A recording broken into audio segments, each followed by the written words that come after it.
فجر کا وقت، فجر کا وقت طلوع فجر سے طلوع آفتاب سے پہلے تک ہے.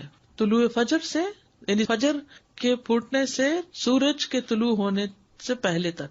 سورۃ طٰہٰ میں اللہ تعالیٰ فرماتے ہیں اور سورج طلوع ہونے سے پہلے اور اس کے غروب ہونے سے پہلے اپنے رب کی حمد کے ساتھ تسبیح کرو، اور صبح کی نماز کا وقت طلوع فجر سے اس وقت تک ہے جب تک سورج طلوع نہیں ہوتا. یہ بات یاد رکھی. کیا ہے؟ صبح کی نماز کا وقت کب سے شروع ہوتا ہے؟ طلوع فجر سے. کب تک ہے؟ جب تک سورج نہ نکل آئے. لیکن اول وقت کون سا ہے؟ فجر کی دو قسمیں. جابر بن عبداللہ رضی اللہ عنہ سے مروی ہے، وہ کہتے ہیں کہ رسول اللہ صلی اللہ علیہ وسلم نے فرمایا فجر کی دو قسمیں ہیں. ایک فجر کاذب ہے جس میں روشنی بھیڑیے کی دم کی طرح اوپر کو اٹھتی ہے نہ کہ چوڑائی میں، اور دوسری فجر صادق ہے جس میں روشنی ارزن پھیلتی ہے نہ کہ طولن، اوپر نہیں جاتی بلکہ رائٹ لیفٹ جاتی. اب تو خیر ہم ٹائم دیکھ کے سب اندازہ کر لیتے ہیں، لیکن اگر کبھی کوئی ایسا سبب نہ ہو تو یہ یاد رکھیے کہ نماز فجر کا وقت اس وقت شروع ہوتا ہے جب روشنی رائٹ لیفٹ کو پھیلتی، ارزن پھیلتی، بڑے پیمانے پہ پھیلتی ہے. فجر کا وقت طلوع فجر ثانی سے شروع ہوتا ہے اور سورج کے طلوع ہوتے ہی ختم ہو جاتا ہے. اور فجر ثانی سے مراد وہ سفیدی ہے جو مشرق کی جانب آسمان کے کناروں پر چوڑے طریقے سے نظر آتی ہے، اور یہ شمال سے جنوب کی طرف پھیل جاتی ہے، نارتھ سے ساؤتھ کی طرف جاتی. اور جہاں تک بات فجر اول کی ہے تو یہ سفیدی فجر ثانی سے تقریباً 1 گھنٹہ پہلے نمودار ہوتی ہے، اور ان دونوں میں فرق ہے. فجر اول اوپر کو لمبی ہوتی ہے، چوڑی نہیں ہوتی، یعنی وہ مشرق سے مغرب کی طرف پھیلتی ہے، اور فجر ثانی شمال سے جنوب کی طرف چوڑے طریقے سے پھیلتی ہے. فجر اول اندھیرے والی ہوتی ہے، یعنی یہ روشنی تھوڑی مدت کے لیے ہوتی پھر اندھیرا چھا جاتا ہے. فجر ثانی تاریک نہیں ہوتی بلکہ روشنی اور چمک میں بڑھتی جاتی ہے. فجر ثانی تاریک نہیں ہوتی، یہ بہت بڑا فرق ہے. فجر اول تھوڑی سی روشنی نظر آئی پھر اندھیرا ہو گیا، لیکن فجر ثانی جو رائٹ لیفٹ پھیلتی ہے وہ پھر کم نہیں ہوتی، زیادہ ہی روشنی ہوتی جاتی ہے حتیٰ کہ سورج نکل آتا ہے.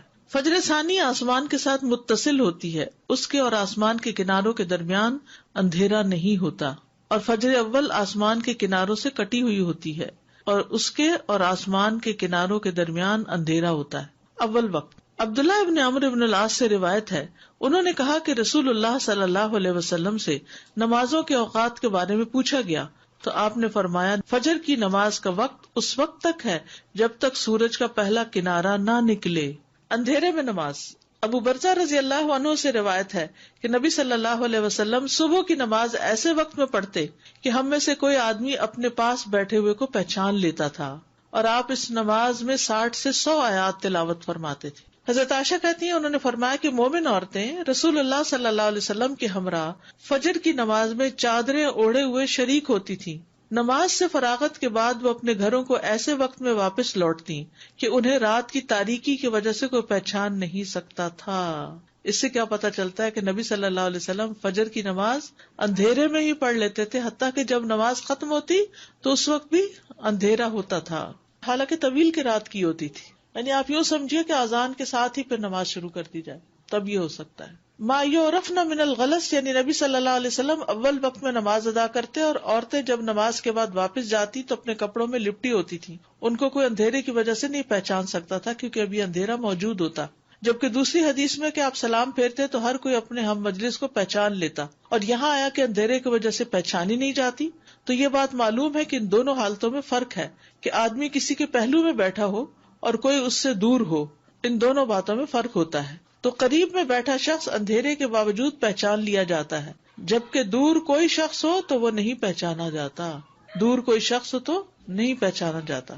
یہ حدیث اس بات پر دلالت کرتی ہے کہ نماز کو اول وقت پر ادا کیا جائے گا. تو اب ہر نماز کو الگ الگ لیتے ہیں. فجر کی نماز کو کب ادا کرنا پسندیدہ ہے؟ اندھیرے میں. درمیانی وقت. انس رضی اللہ عنہ کہتے ہیں کہ نبی صلی اللہ علیہ وسلم سے صبح کی نماز کے وقت کے بارے میں پوچھا گیا. جواباً آپ نے ایک دن طلوع فجر کے وقت صبح کی نماز پڑھائی اور دوسرے دن صبح روشن ہونے کے بعد پڑھی.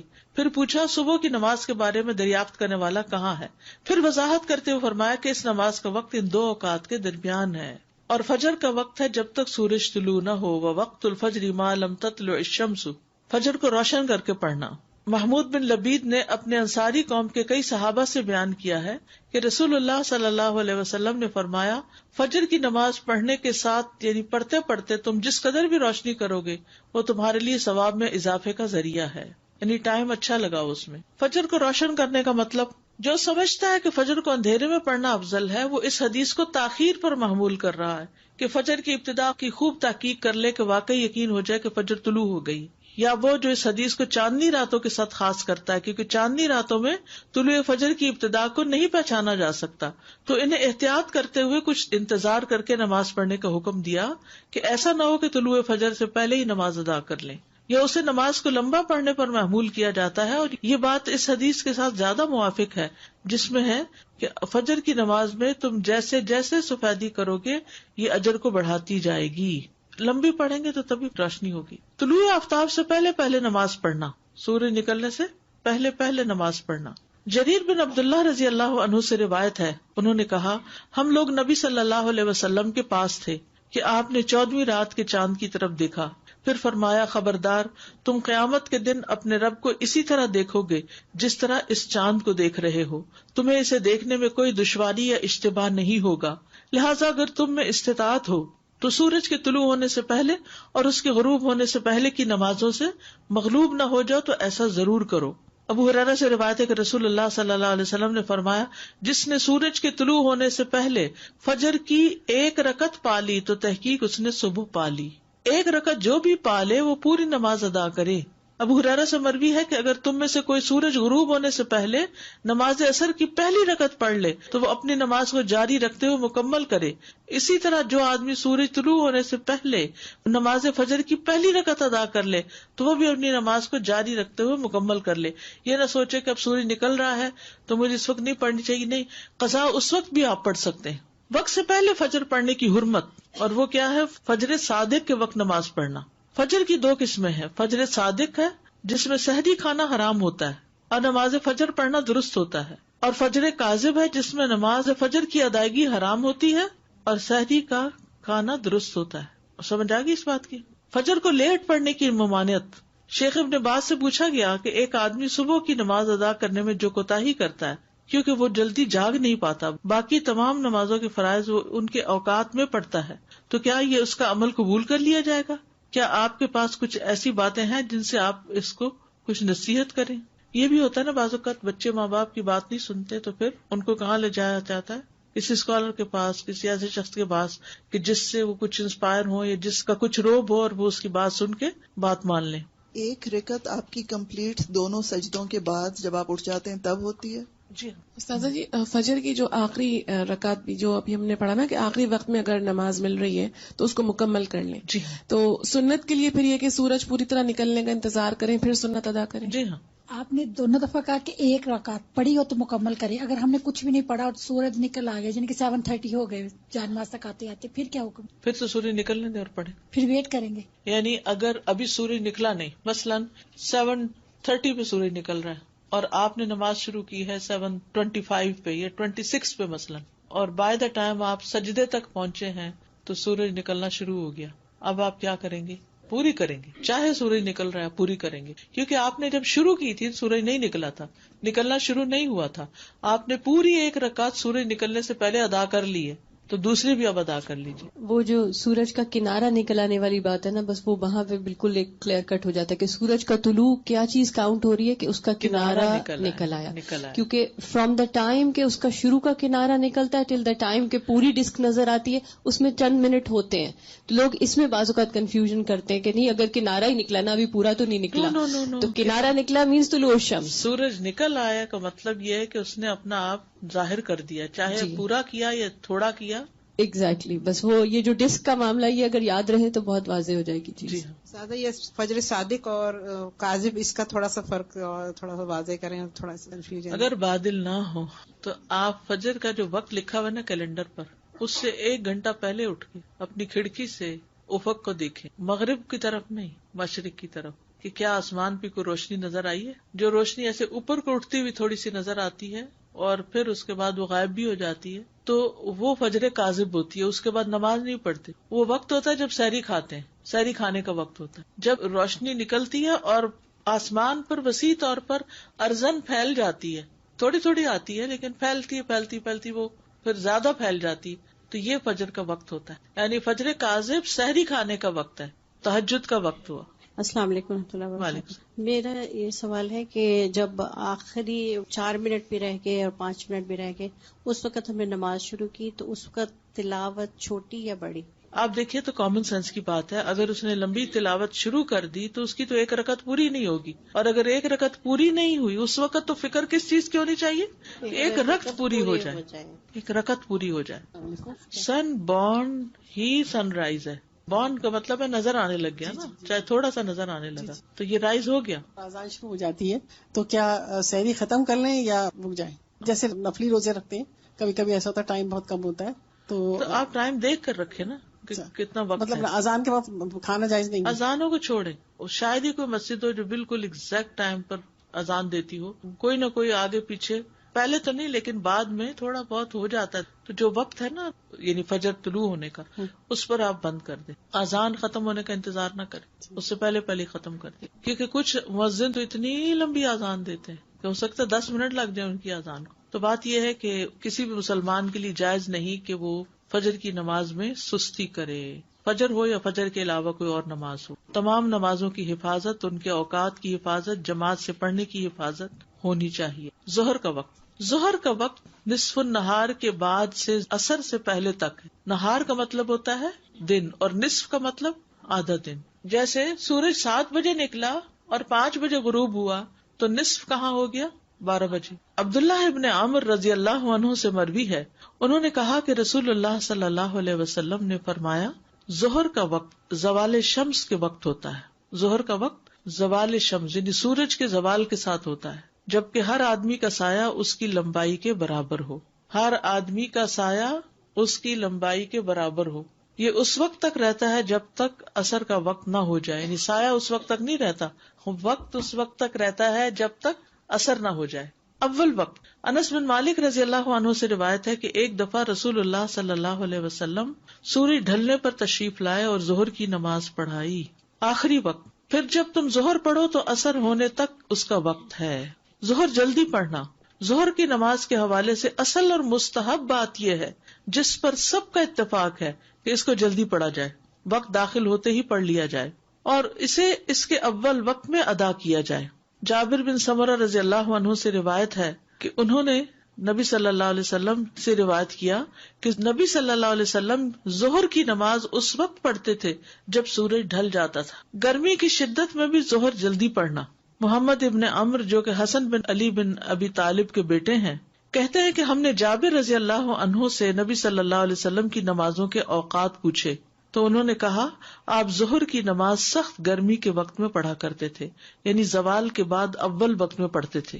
انس بن مالک سے روایت ہے انہوں نے فرمایا جب ہم رسول اللہ صلی اللہ علیہ وسلم کے پیچھے نماز ظہر ادا کرتے تو گرمی سے بچاؤ کے لیے اپنے کپڑوں پہ سجدہ کرتے، یعنی سخت گرمی ہوتی پھر بھی پڑھتے. یہ اس بات پر دلالت کرتی ہے کہ آپ صلی اللہ علیہ وسلم سخت گرمی میں بھی ظہر کی نماز کو جلدی پڑھ لیتے تھے. گرمی کی شدت میں ظہر تاخیر سے پڑھنے کا جواز ضرور ہے. ابو مسعود انصاری سے روایت ہے وہ کہتے ہیں کہ میں نے رسول اللہ صلی اللہ علیہ وسلم کو دیکھا کہ آپ نماز ظہر پڑھتے تھے جبکہ سورج ڈھل جاتا تھا اور سخت گرمی کے وقت کبھی مؤخر بھی کر لیتے تھے. کبھی کبھی ٹیمپریچر بہت ہائی ہو جاتا ہے نا تو اس صورت میں تھوڑا تاخیر بھی کر لیتے. ابو ہریرہ اور عبداللہ ابن عمر رضی اللہ عنہما سے روایت ہے وہ رسول اللہ صلی اللہ علیہ وسلم سے بیان کرتے ہیں کہ آپ نے فرمایا جب گرمی زیادہ ہو تو نماز ظہر ٹھنڈے وقت پڑھا کرو کیونکہ گرمی کی شدت جہنم کی بھاپ سے ہوتی ہے. اصل میں کیوں کہا؟ کیونکہ انسان کو جب گرمی کی شدت ستاتی ہے نا تو وہ فوکس نہیں رکھ پاتا نماز پہ، اس کا سارا دھیان کس پہ ہوتا ہے؟ ہائے گرمی ہائے گرمی. تو اس لیے کہا کہ ذرا اس وقت کو جس میں شدت ہو وہ اس کو ٹل جانے دو. ابن عثیمین کہتے ہیں جب موسم سخت گرم نہ ہو تو افضل یہ ہے کہ جیسے ہی ظہر کا وقت داخل ہو تو انسان ظہر کی نماز ادا کر لے، چاہے سفر میں قصر نماز ہی ادا کرنی ہو پھر بھی، کیونکہ سخت گرمی کے موسم کے علاوہ ظہر کی نماز کو جلدی پڑھ لینا ہی افضل ہے. علامہ ابن جبرین کہتے ہیں الحمدللہ آج کل کے زمانے میں اس طرح کی گرمی نہیں پائی جاتی. اس کی وجہ یہ ہے کہ ایئر کنڈیشنرز اور بجلی والے پنکھے موجود ہیں جو گرمی کی شدت کو کم کر دیتے ہیں، تو لوگ اس بے قرار کرنے والی گرمی کو محسوس نہیں کرتے جس کی وجہ سے پسینے پھوٹ نکلتے ہیں اور کپڑے تک گیلے ہو جاتے ہیں. اس حالت میں نمازی کو اپنی نماز میں اطمینان حاصل نہیں ہوتا. اسی وجہ سے علماء آج کے دور میں سخت گرمیوں میں نماز کو ٹھنڈا کرنے کا کوئی سبب نہیں پاتے. ہاں، اگر ایسے ممالک یا گاؤں دیہات میں ہوں جہاں ایئر کنڈیشنرز اور اس طرح کی سہولیات میسر نہ ہوں تو ان کے لیے ظہر کو ٹھنڈا کر کے پڑھنا مستحب ہوگا. یہ اس لیے ہے کہ شریعت کے حکم کا دار و مدار اس کی علت پر ہے. جب علت موجود ہوگی تو حکم پایا جائے گا. جہاں تک سال کے باقی ایام کا تعلق ہے جن میں گرمی نہیں ہوتی تو ان ایام میں جو ہی سورج ڈھل جائے گا نماز کا وقت ہوگا. اگر آپ نے شروع کر دی نماز، ٹائم بہت کم ہے، لیکن آپ کا فون بول گیا کہ فجر ختم ہو گئی، اب آپ توڑیں گے نماز؟ نہیں، کنٹینیو کمپلیٹ کریں گے. چاہے آپ کی ایک رکعت نہیں بھی ہوئی، چاہے رکعت پوری نہیں بھی ہوئی، اب آپ شروع کر چکے ہیں، توڑیں گے نہیں. تو وہ ہوگی یا پھر آپ ہو ریپیٹ جائے کریں گی. گے؟ ہو جائے گی. استاد جی، یہاں پر اکثر مسجدوں میں جو بھی موسم ہو 1:30 بجے کی نماز کا ٹائم ہو 1:30 یہ درست نہیں. وہ بس کنوینئنس کے لیے کہ لوگ شاید لنچ ٹائم وہی ہوتا ہے اس لیے رکھتے ہیں. اپنا پڑھ لیں پہلے اپنی جی پڑھ لیں اپنی. السلام علیکم استاذہ جی، میں نے بھی کوشچن پوچھنا ہے کہ اگر آپ نے تکبیر تحریمہ پڑھ لیا اور قرات شروع کر دی ہے اور ایسے میں اسموک الارم بج گیا ہے کہ گھر کا ہے کچھ، تو آپ توڑ سکتے ہیں نماز؟ جی، جب کوئی ایمرجنسی ہو تو نماز توڑ سکتے. عصر کا وقت ظہر کے آخری وقت سے سورج پیلا ہونے تک، اور عصر کی نماز کا وقت ہے جب تک سورج زرد نہ ہو جائے. ابو ہریرہ رضی اللہ عنہ سے روایت ہے، انہوں نے کہا کہ اللہ کے رسول صلی اللہ علیہ وسلم نے فرمایا، یہ جبریل علیہ السلام ہیں جو تمہیں تمہارا دین سکھانے آئے ہیں. پھر عصر کی نماز تب پڑھائی جب انہوں نے ہر چیز کا سایہ اس کے برابر یعنی زوال کے سائے کے علاوہ دیکھ لیا. ٹھیک ہے. پھر اگلے دن جبریل علیہ السلام دوبارہ آپ کے پاس آئے. پھر عصر کی نماز پڑھائی جب ہر چیز کا سایہ دگنا ہو گیا. پھر فرمایا، ہر نماز کا وقت تمہاری کل اور تمہاری آج کی نماز کا درمیانی وقت ہے. دھوپ کے اعتبار سے عصر کا وقت. حضرت عائشہ کہتی ہیں، انہوں نے فرمایا، دھوپ ابھی میرے حجرے سے نکلی نہ ہوتی تھی کہ رسول اللہ صلی اللہ علیہ وسلم نماز عصر پڑھ لیتے تھے.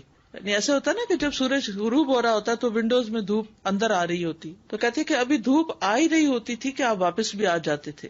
اول وقت کیا ہے؟ انس بن مالک رضی اللہ عنہ سے روایت ہے کہ رسول اللہ صلی اللہ علیہ وسلم عصر کی نماز ایسے وقت میں پڑھتے تھے جب سورج بلند اور روشنی میں کمی کے بغیر ہوتا تھا اور زندہ ہوتا تھا، یعنی ابھی چمک اس کی یا گرمی دھوپ باقی ہوتی تھی.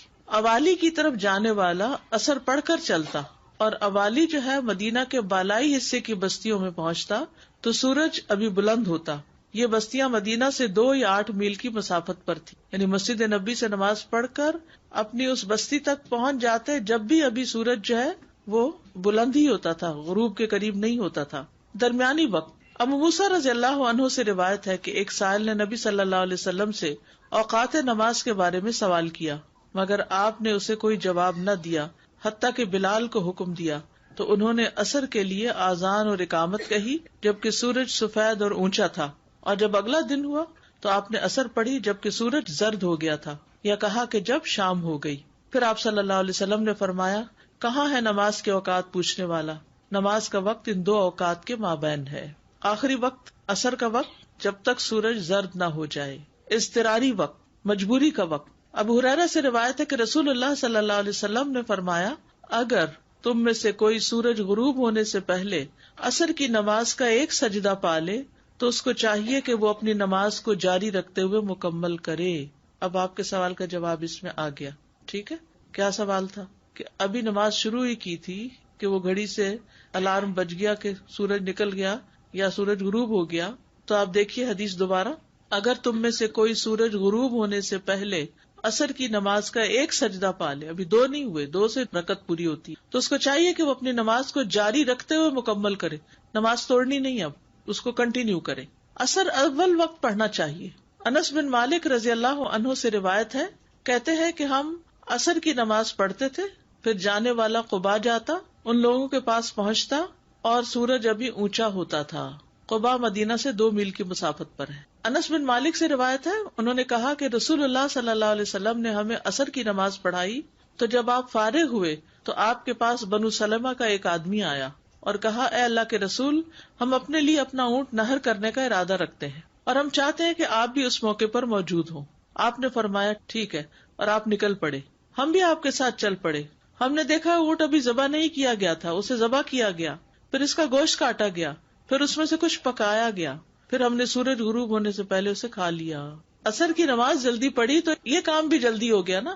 ہم کیا کرتے ہیں, پہلے سارا کچھ کر لیں, کھانا بنا لیں, یہ کر لیں, وہ کر لیں, ہر چیز صاف ستھری کر, پھر نماز پڑھیں گے, اور اتنے میں دھوپ پیلی پڑ جاتی. پہلے نماز پڑھ لیں اور اس کے بعد تسلی سے کام کریں, آپ دیکھیں گے آپ کے کام میں بھی برکت ہوگی. رافع بن خدیج سے روایت ہے, وہ کہہ رہے تھے ہم رسول اللہ صلی اللہ علیہ وسلم کے ساتھ نماز اثر پڑھتے, پھر اونٹ ذبح کیا جاتا, اس کے 10 حصے کیے جاتے, پھر ہم اسے پکاتے, اور سورج کے غروب ہونے سے پہلے ہم اچھی طرح پکا ہوا گوشت کھا لیتے, اچھی طرح پکا ہوا گوشت. لحمن نضیجن, نضج ہوتا ہے جو گل جائے, کلما نضجت جلودہم آتا ہے نا. صحابہ کا اثر کی نماز اول وقت پر پڑھنا.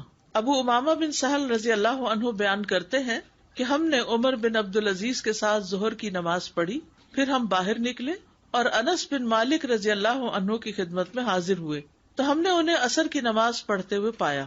میں نے پوچھا چچا جان یہ کون سی نماز ہے جو آپ نے پڑھی؟ انہوں نے جواب دیا اثر کی ہے, اور یہی رسول اللہ صلی اللہ علیہ وسلم کی نماز ہے جو ہم آپ کے ساتھ پڑھا کرتے تھے. اثر جلدی پڑھنے کا حکم. ابو ملیح سے روایت ہے, کہتے ہیں کہ ہم ابر آلود دن میں بریدہ رضی اللہ عنہ کے ہمراہ ایک جنگ میں شریک تھے, تو انہوں نے فرمایا نماز اثر جلدی پڑھ لو, کیونکہ نبی صلی اللہ علیہ وسلم کا ارشاد ہے جس نے اثر کی نماز چھوڑ دی پس اس کے عمل ضائع ہو گئے.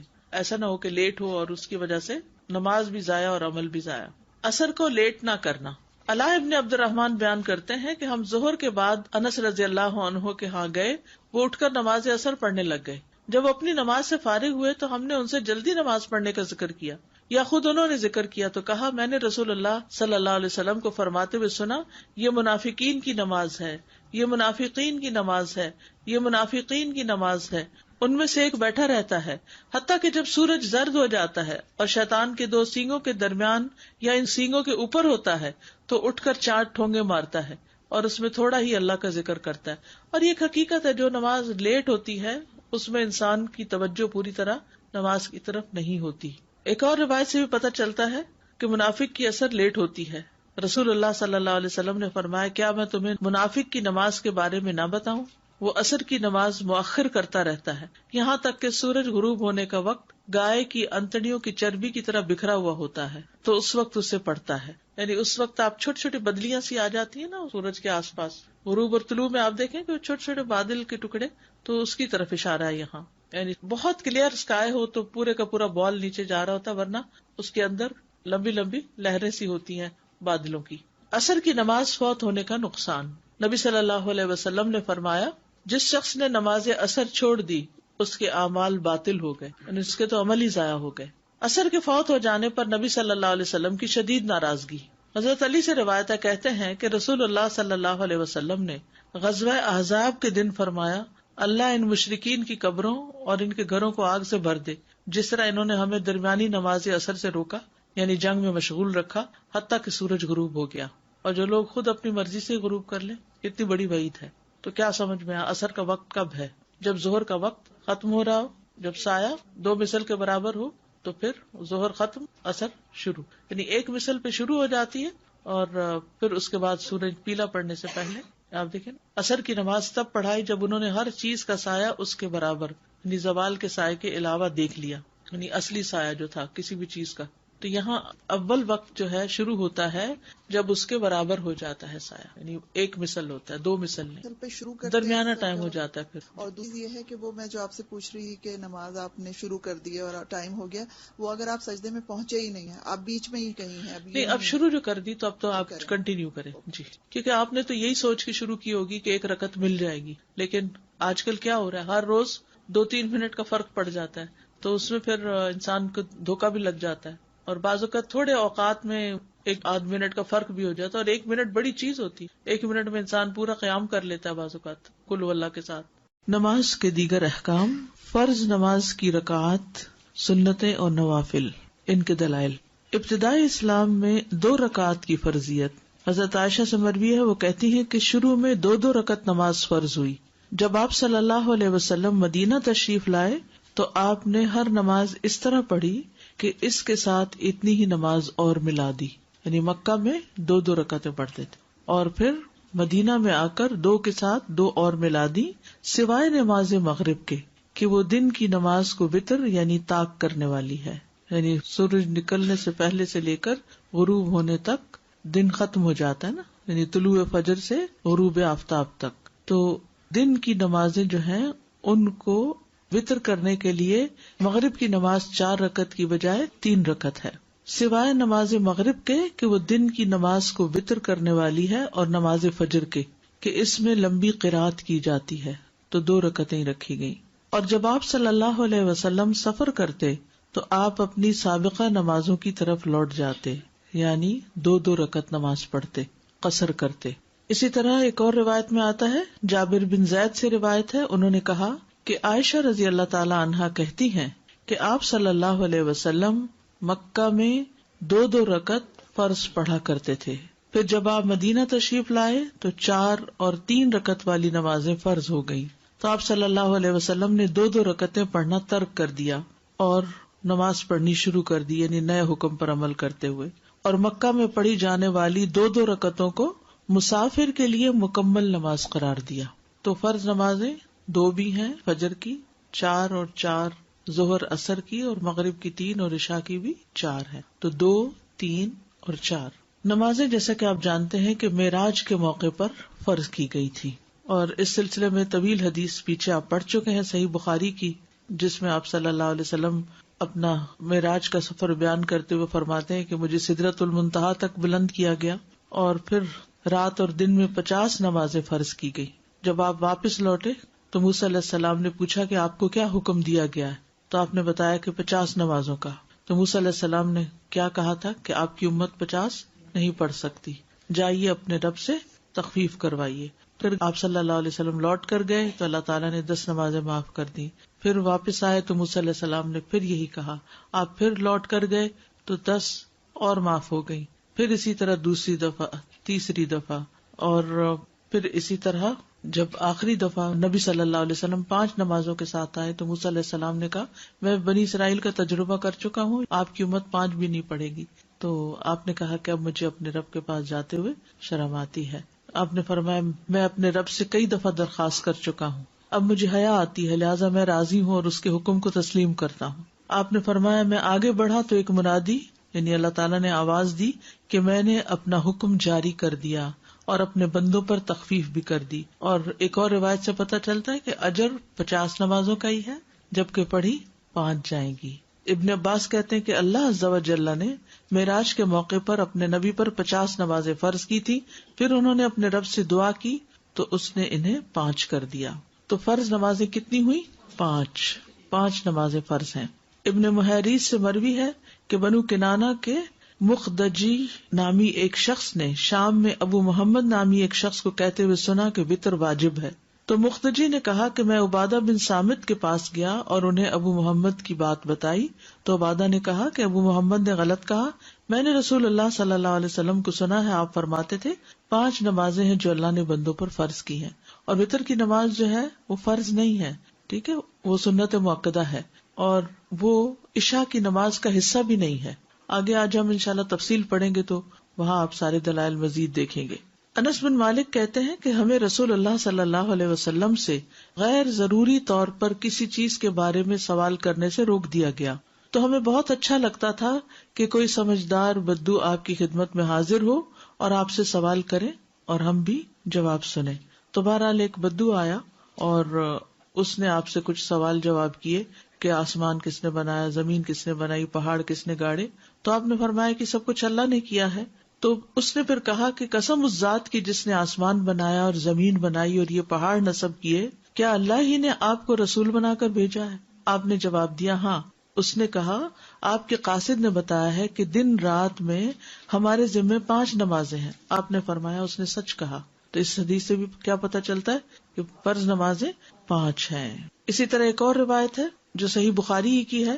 ابن عباس سے روایت ہے کہ نبی صلی اللہ علیہ وسلم نے معاذ بن جبل کو یمن روانہ کیا تو فرمایا کہ پہلے اہل یمن کو اس بات کی دعوت دینا کہ اللہ کے سوا کوئی معبود نہیں، یعنی توحید کی دعوت، اور میں اللہ کا رسول ہوں. اور اگر وہ یہ بات مان لیں تو ان سے کہنا کہ اللہ نے ہر دن رات میں ان پہ 5 نمازیں فرض کی ہیں. ایکچولی یہ سوال کسی نے مجھ سے کیا تھا ایک بار کہ 5 نمازوں کا کہاں لکھا ہوا ہے، تو ہو سکتا ہے کہ کوئی آپ کو بھی کہے کہ کہاں لکھا ہے 5 نمازوں کے بارے میں. لاسٹ ویک آپ کو یاد ہوگا کہ میں نے کچھ آیات بھی آپ کو سنائی تھی کہ جس میں جو اشارات نکلتے ہیں وہ 5 نمازوں کے ہیں. اقم الصلاۃ لدلوک الشمس الی غسق اللیل والی، اور اسی طرح سورۃ طٰہٰ کی آیت بھی. تو احادیث میں اس کی بھرپور وضاحت ملتی ہے، یعنی ایک نہیں کئی احادیث سے یہ پتہ چلتا ہے کہ جس میں نبی صلی اللہ علیہ وسلم نے 5 نمازوں کی فرضیت کا حکم دیا یا اس کی گواہی دی. پھر اسی طرح ایک اور جگہ پر ہے کہ 5 نمازوں کی حفاظت کرنے والے سے اللہ کا وعدہ ہے. کس بات کا وعدہ ہے؟ کہ اسے ضرور جنت میں داخل کروں گا، اور جو ان کی حفاظت نہیں کرے گا اس کے لیے اللہ کے ہاں کوئی عہد نہیں. فرائض کی ادائیگی کامیابی کی طرف لے جاتی ہے، یعنی یہ بات ہم سب کو اچھی طرح معلوم ہونا چاہیے کہ کامیابی کا انحصار فرائض کی ادائیگی پر ہے. بعض اوقات ہم نفلی صدقات، نفلی روزہ، نفل نماز اس کو بڑے شوق سے کرتے ہیں اور کیا سمجھ کے کرتے ہیں کہ اس میں ہمارے لیے بڑا اجر ہے، اور اس وقت ہم سمجھتے ہیں فرض تو فرض ہے نا، فرض کا اجر ہمارے ذہن میں نہیں آتا. تو یاد رکھیے کہ فرض کا اجر نفل سے زیادہ ہے. اس کا یہ مطلب نہیں کہ صرف فرض پڑھنے چاہیے، فرض کے علاوہ نوافل بھی پڑھنے چاہیے، لیکن نوافل پڑھنے کا شوق ہونا اور فرض پڑھنے کو بوجھ سمجھنا یہ نہیں ہونا چاہیے. جو فرائض کی ادائیگی کرے اس کے لیے جنت کا وعدہ ہے.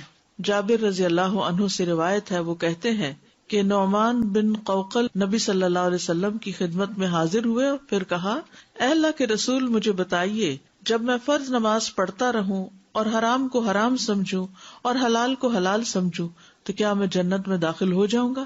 تو نبی صلی اللہ علیہ وسلم نے فرمایا کہ ہاں ہو جاؤ گے، اور ایسے شخص کے لیے جنت کے ہر دروازے سے داخلہ ہے. عبداللہ ابن عمر سے مروی ہے، انہوں نے کہا کہ رسول اللہ صلی اللہ علیہ وسلم ممبر پر چڑھے اور فرمایا، نہیں میں قسم کھاتا ہوں، نہیں میں قسم کھاتا ہوں، نہیں میں قسم کھاتا ہوں. پھر آپ نیچے اتر گئے اور فرمایا، خوش ہو جاؤ، خوش ہو جاؤ. یعنی ممبر پہ چڑھتے ہوئے کیا فرمایا؟ میں قسم کھاتا ہوں. اور پھر اتر کے کیا فرمایا؟ خوش ہو جاؤ. بے شک جس نے 5 نمازیں پڑھی اور کبیرہ گناہوں سے بچتا رہا وہ جنت کے جس دروازے سے چاہے گا داخل ہو جائے گا. یعنی اتنا زیادہ اس کا اجر و ثواب اور اس کا اتنا بڑا انعام ہے. اور کبیرہ گناہ کیا ہے؟ والدین کی نافرمانی، اللہ کے ساتھ شرک کرنا، کسی جان کا قتل کرنا، پاک دامن عورتوں پر تہمت لگانا یعنی زنا کی تہمت لگانا، یتیم کا مال کھانا، جنگ سے بھاگنا اور سود کھانا. یہ کبیرہ گناہ ہے. تو جو شخص ان کبیرہ گناہوں سے بچے گا اور اپنی 5 نمازیں ادا کرے گا اس کے لیے جنت ہے. اب یہ ہے کہ اصل تو 5 فرائض ہی ہیں، لیکن اس کے ساتھ ساتھ ہم سنت اور نفل کیوں پڑھتے ہیں؟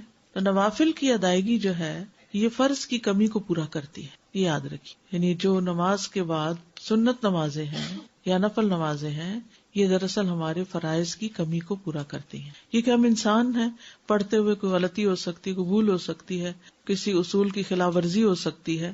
تو اس صورت میں اب جو فرض ہے وہ تو فرض، جو ڈیوٹی ہے اسے تو پورا کرنا ہے. اگر اس کو اصل طریقے پر پورا نہیں کیا گیا تو پھر ایکسٹرا والنٹریلی پریئرز کے ساتھ اس کمی کو ہمیں پورا کرنا ہوگا، کیونکہ نمازوں کا حساب ہوگا. سنن نبی داؤد کی روایت ہے، نبی صلی اللہ علیہ وسلم نے فرمایا، قیامت کے دن لوگوں کے اعمال میں سے سب سے پہلے نماز کا حساب ہوگا.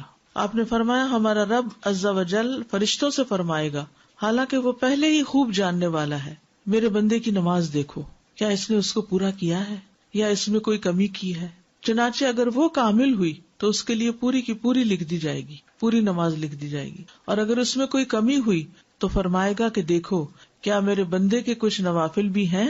اگر اس کے نفل ہوئے تو فرمائے گا میرے بندے کے فرضوں کو اس کے نفلوں سے پورا کر دو. پھر اسی انداز سے دیگر اعمال لیے جائیں گے، یعنی سارٹنگ کی جائے گی نا اعمال نامے کی کہ جی نمازیں کدھر ہیں، پوری ہیں جی پوری ہیں، کوئی کمی تو نہیں، کوئی کمی نہیں، نہ کبھی قضا کی، نہ کبھی بھولے، نہ کوئی چھٹی. اب کیا ہے، ان کو پورے کا پورا لکھ دو. لیکن اگر اس سارٹنگ میں کچھ کمی ہوئی تو وہاں کہاں سے پوری کریں گے کمی؟ اس کے لیے پھر نوافل کام آئیں گے. تو اس لیے نوافل بھی شوق سے پڑھنے چاہیے تاکہ اصل پوری ہو جائے. سنت جو ہے وہ فرض میں شامل ہوں گی یا نوافل میں شامل ہوں گی؟ نوافل میں شامل ہوں گی. فرائض کے علاوہ 12 سنتیں پڑھنے کا اجر. فرائض کے علاوہ دن میں 12 سنتیں پڑھنے کا اجر. نبی صلی اللہ علیہ وسلم نے فرمایا، جو شخص ہمیشہ 12 رکعات پڑھے تو اللہ عز و جل اس شخص کے لیے جنت میں گھر بنائے گا. وہ کون سی ہیں 12 رکعتیں؟ پھر آپ نے خود ہی بتا دی. ظہر سے قبل 4، ظہر کے بعد 2، یہ سنت موقدہ کی بات ہو رہی سب. مغرب کے بعد 2، عشاء کے بعد 2، فجر سے پہلے 2 رکعت، یہ 12 ہو گئی فرضوں کے علاوہ. اوپر ہم نے فرضوں کی تعداد پڑھی تھی نا، 2 فجر کے، 4 ظہر، 4 عصر، 3 مغرب اور 4 عشاء کے، یہ فرض تو ہو گئے. فرض کے بعد سنت موقدہ کا درجہ آتا ہے، تو یہ کتنی ہے؟ 12. ٹھیک ہے. فجر میں 2، ظہر میں 4 پہلے 2 بعد میں، مغرب میں 2 بعد میں، عشاء میں 2 بعد میں فرضوں کی. ٹھیک ہے. عمرو بن اوس رضی اللہ عنہ سے روایت ہے، انہوں نے کہا کہ مجھے انبسہ بن ابی سفیان نے اپنے مرض الموت میں ایک حدیث سنائی جس سے انتہائی خوشی حاصل ہوتی ہے. کہتے ہیں میں نے ام حبیبہ سے سنا، وہ کہتی تھی میں نے رسول اللہ صلی اللہ علیہ وسلم کو فرماتے ہوئے سنا، جس نے ایک دن اور رات میں یعنی 24 آورز میں 12 رکعتیں ادا کی، اس کے لیے ان کے بدلے جنت میں ایک گھر بنا دیا جاتا ہے. ام حبیبہ رضی اللہ عنہا نے کہا جب سے میں نے ان کے بارے میں رسول اللہ صلی اللہ علیہ وسلم سے سنا، میں نے انہیں کبھی نہیں چھوڑا. ٹھیک ہے. جب سے میں نے ان کے بارے میں ام حبیبہ سے سنا، میں نے انہیں کبھی ترک نہیں کیا.